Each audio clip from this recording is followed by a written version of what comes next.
Safety Harbor Pier, the rain and wind is starting to pick up, and obviously they do not want people down here, so watch us and stay at home, and we will keep you updated.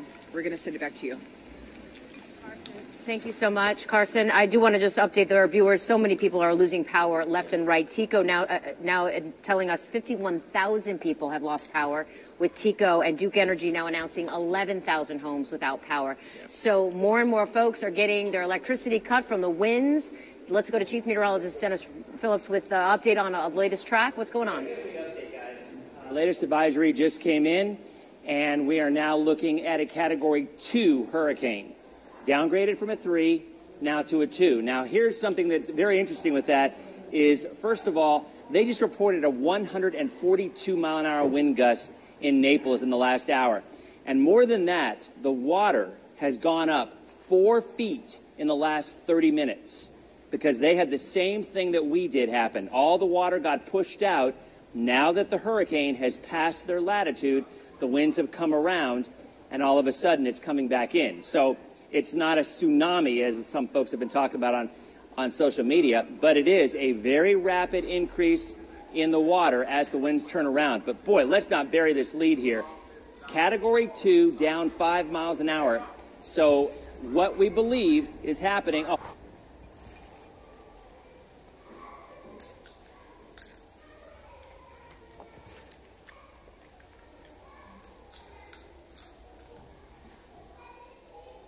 In fact, looking, literally just came out 30 seconds ago, and I'm looking at it as we go. Couple things. One, it's even faster. So that means it's even less likely to have a dramatic change in its course one way or the other. In fact, truthfully, if it were to be more of a change, I would think it might even be more of a north-northeast motion. Because if you look at history, bit forward to others in the path. What we showed on television just 30 minutes ago is already and still happening north of you. So I know it looks like, oh, it's over. Well, yes, it's over where you are. No, right. But it is not over for Bonita Springs. You are in it right now. Naples Park, which is about 10 miles north of you, in it right now, in the northern eye wall. And that eye wall, again, will continue all the way to Sarasota, all the way to Anna Marie, until it finally either dies out because of contact with dry land, or it goes back out into the ocean and kind of stays with us all the way to Tampa and Hillsborough.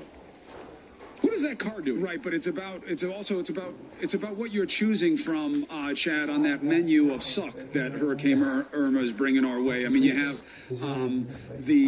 have those winds and all that drama, but then you have that storm surge, which is of acute concern to all of these different pockets of communities on the West Coast, because that's what can create not just a second phase because it gets you with that surprise effect, but that is what can create the real property damage and the real threats to locking people in place, right?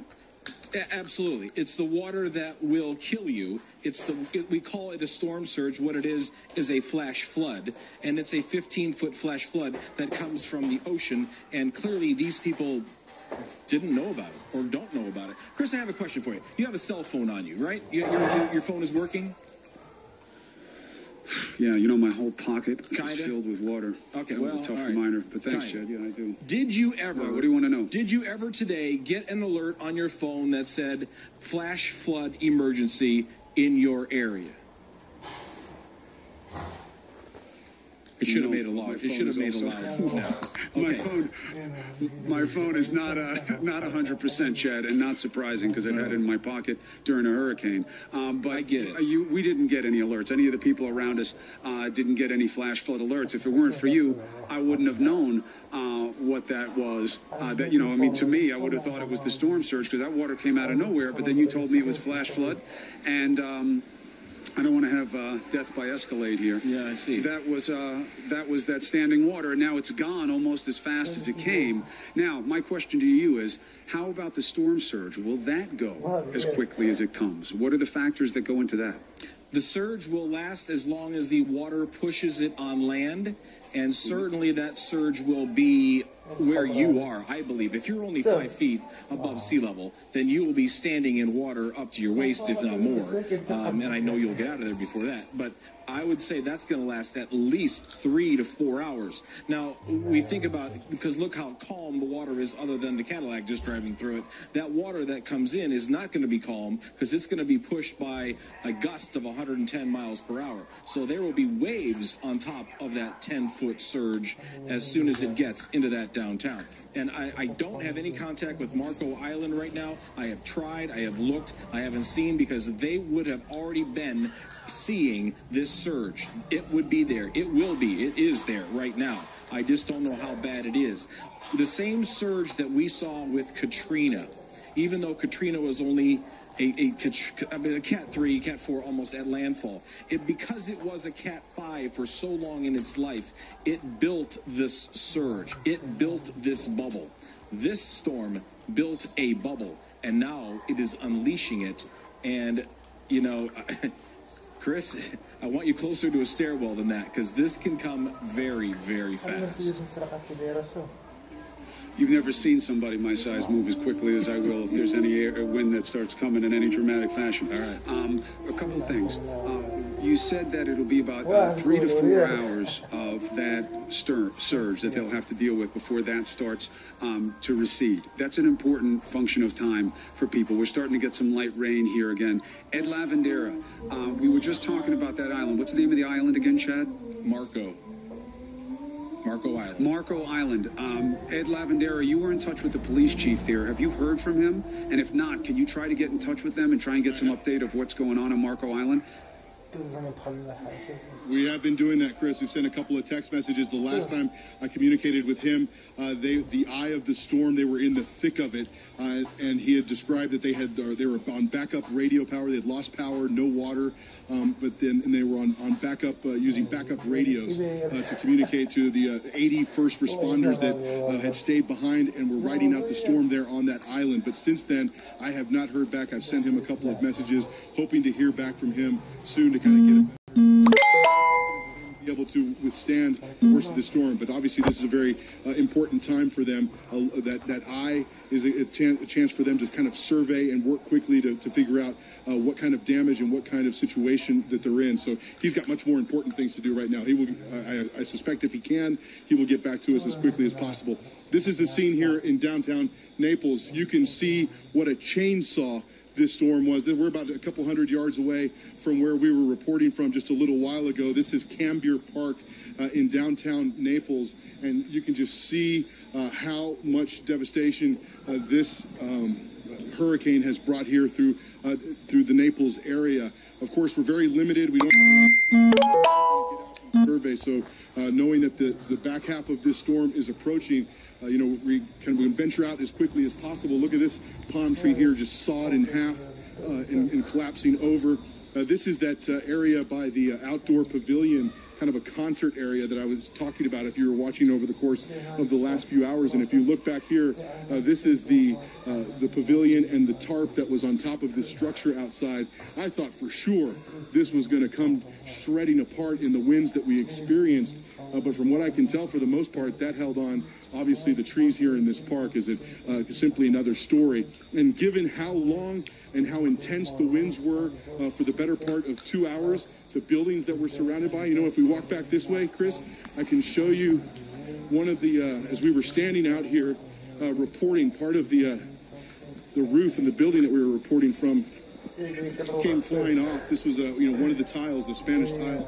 You can hear what that sounds like. Look at that. It's just that can kill you, obviously, if it hits you. So that came flying off the roof. We pulled that off a little while ago. These are strong buildings you see behind me, Chris. It really makes you wonder just how the rest of the structures here in this area were able to withstand those punishing winds for that long. And here in the eye of the storm, it is always an incredibly eerie experience to describe. So much more quiet than when it was for the last 2 hours. And the only thing we can hear, and I don't know if you can hear this from where you are, Chris, but it is the building alarms that are just sounding and echoing through the buildings of this ghost town here. But it's just an eerie sound here, listening to the alarms in these buildings going off. Chris? Yeah, here we have nothing but just some of the street signs and alerts and just some dazed locals and reporters doing their job. Chad, let me get back to you for two reasons. One, what is our time factor here in terms of when this starts to go bad on us again? And two, where is it at its worst right now? Where has she gone? I just saw an update that it is now a Category 2 storm. That's right.